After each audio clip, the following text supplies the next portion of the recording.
जाते रास्ते में देखते हैं कि बच्चे खेल रहे हैं, गांव के बच्चे खेल रहे हैं। उसी खेल में हजरत इमाम हुसैन भी उन छोटे छोटे बच्चों के साथ खेलना शुरू कर देते हैं। अब हुजूर सल्लल्लाहु ताला अलैहि वसल्लम को रहा गया।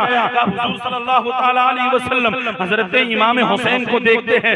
देखते ही देखते हुजूर सल्लल्लाहु ताला अलैहि वसल्लम रास्ते में रुक जाते हैं और इमाम हुसैन को फॉलो करते हैं कि देखते हैं कि इमाम को जाके मैं पकड़ूं, जाके पकड़ लूं ताकि उसको इधर उधर भटक जाए, कहीं उधर उधर ना चला जाए, कहीं मैं पकड़ लूं, जाके पकड़ में अपने कंधे पे ले लूं, अपने गोद में ले लूं।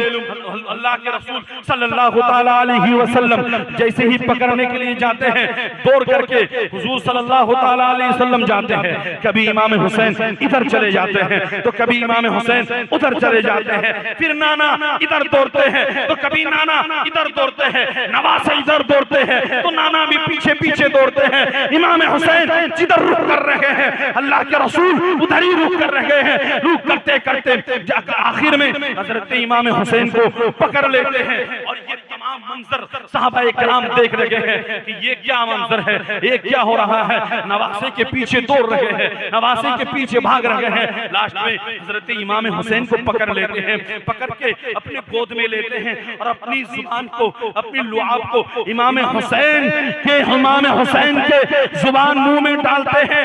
डालने के बाद दुनिया वाले को बता देते हैं कि जो हुसैन से मोहब्बत, जो मुझसे मोहब्बत करे वो हुसैन से मोहब्बत करे, और जो मुझसे मोहब्बत करता है अल्लाह उससे मोहब्बत करता है। तो पता चल गया, मालूम यह हो गया कि नबी से मोहब्बत करने के लिए हसन हुसैन से मोहब्बत करना जरूरी है, उनके आल से मोहब्बत करना जरूरी है, उनके साथ उल्फत, इश्क, प्रेम, भालोबासा करना जरूरी है। तभी जाकर के अल्लाह रब्बुल इज्जत की मोहब्बत मिलेगी। क्योंकि हदीस के अंदर आता है, इन अहब्बल्लाह यग़ज़ूकुम लिमा अहब्बल्लाह यग़ज़ूकुम मिन निअमी व अहिब्बूनी लिहुब्बिल्लाह व अहिब्बु अहल बैति लिहुब्बी। अल्लाह के रसूल सल्लल्लाहु ताला अलैहि वसल्लम इरशाद फरमाते हैं कि अल्लाह से मोहब्बत इसलिए करो ताकि तुम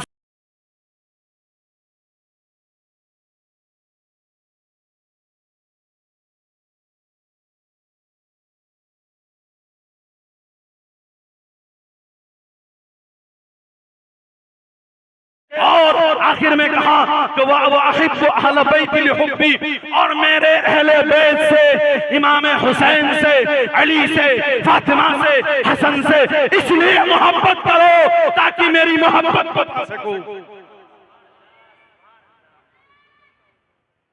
अल्लाह ताला से दुआ गो हूं, तबारक व तआला हम सबको हसनैन करीमैन की मोहब्बत पर उनके साथ इश्क करने की तौफीक और रौफीक अता फरमाए। ऐसा नहीं होनी चाहिए कि एक तरफ इमाम हुसैन का फातिहा, एक तरफ इमाम हुसैन के नाम पर जलसा, एक तरफ इमाम हुसैन के नाम पर जुलूस, एक तरफ इमाम हुसैन के नाम पर सदका व खैरात, लेकिन दूसरी तरफ एक तरफ इमाम हुसैन से मोहब्बत आपके दिल में है, लेकिन इमाम हुसैन की सीरत को आप कभी मुताला कर ले, उनकी जिंदगी को देख ले कि इमाम हुसैन ने दीन को बचाने के लिए क्या नहीं किया। अपने खानदान को लुटा दिया, अपने कुंबे को लुटा दिया, अपने बच्चों को लुटा दिया। लेकिन हमारे सोच, हमारा फिक्र ये नहीं है कि इमाम हुसैन ने जिस तरह दीन को फैलाए हैं, कभी सोचे रात के सन्नाटे में, कभी तन्हाई में सोचे जिस तरह इमाम हुसैन ने दीन को फैलाने की कितनी कोशिश की है। अगर हम उसके 10%, 1% भी कोशिश कर लेंगे तो हमारी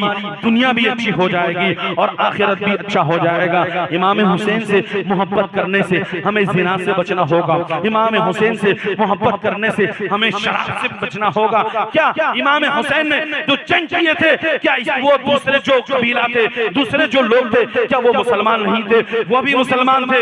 यजीद क्या वो कुरान पढ़ने वाला नहीं था? वो भी कुरान पढ़ने वाला था, वो भी नमाजी था, वो भी नमाज पढ़ता था, लेकिन वो जायज को जायज नहीं समझता, हराम को हराम नहीं समझता, जिना को आम समझता था। था, सूद को सूद नहीं समझता। लेकिन इमाम हुसैन ने अपने नाना के दीन को बचाने के लिए, अपने नाना की दीन शरीयत को बचाने के लिए, जो अपने रिश्तेदार को, अपने खानदान को, अपने कुंबे वाले को, अपने बच्चों को कुर्बान करके दिखा दिया है कि जो नाजायज है वो नाजायज है, जो हराम है वो हराम है।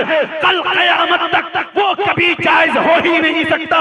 जिसको इमाम हुसैन ने हराम कह दिया हो, जिसको इमाम हुसैन ने नाजायज समझा हो, जिसको इमाम हुसैन ने करबला के जमीन पर उस वक्त जब एक दूसरे के साथ कंपटीशन हुआ था, एक दूसरे के साथ जंग हुई थी, तो यही था कि ये नाना की शरीयत है, ये दीन का ये दीन है। अगर ये दीन ना होता तो फिर हजरत इमाम हुसैन दूसरे तरफ बैठ कर लेते, क्योंकि वो जो दूसरे दीन था वो गलत था। तो हमें चाहिए, हमें सूद से बचना होगा। तो हम हमारे अंदर ये होगा कि हम इमाम हुसैन से मोहब्बत करते हैं। हमें ज़िना से बचना होगा तो होगा कि हम इमाम हुसैन से मोहब्बत करते हैं। हमें झूठ बोलने से, हमें दागा डालने से, एक दूसरे पर जुल्म करने से, एक दूसरे को सताने से, गरीब को सताने से, मजलूम और यतीम को सताने से, ये दूसरे के हक खाने से हमें बचना होगा। तो आपके पास ठोस दलील होगी कि हम सच्चा और पक्का इमाम हुसैन से मोहब्बत करने वाले हैं। सच्चा और पक्का, जिस तरह इमाम हुसैन ने करबला में सच्चा होकर के सर कटा करके दुनिया वाले को ये बता दिया है, सर तो कटा है लेकिन सर नहीं झुका है। सर कट सकता है दीन की खातिर, लेकिन सर नहीं झुकता है। लेकिन वही उसी मंजर को अपने नजर में रख करके दीन की तबलीग कीजिए, दीन को समझिए, उलमा के पास बैठिए, उलमा की कदर कीजिए, तो आपको दीन समझ में आएगा। वरना दीन समझना हर किसी की बात नहीं है। दीन समझना हर किसी की अकल की बात नहीं है। दीन समझना हर किसी की समझदारी की बात नहीं है। अपने मनमानी मुफ्ती मत बन जाइए। पहले किताब का स्टडी करें, किताब का मुताला करें, कुरान की तफासिर को पढ़ें, हदीस का मुताला करें, तब आपको पता चलेगा कि शरीयत क्या है, हराम क्या है, जायज क्या है, नाजायज क्या है, इमाम हुसैन का रास्ता क्या है, यजीद का रास्ता क्या है। तो पता चल जाएगा, तब आप फर्क कर लेंगे कि ये इमाम हुसैन का रास्ता है, ये यजीद का रास्ता है।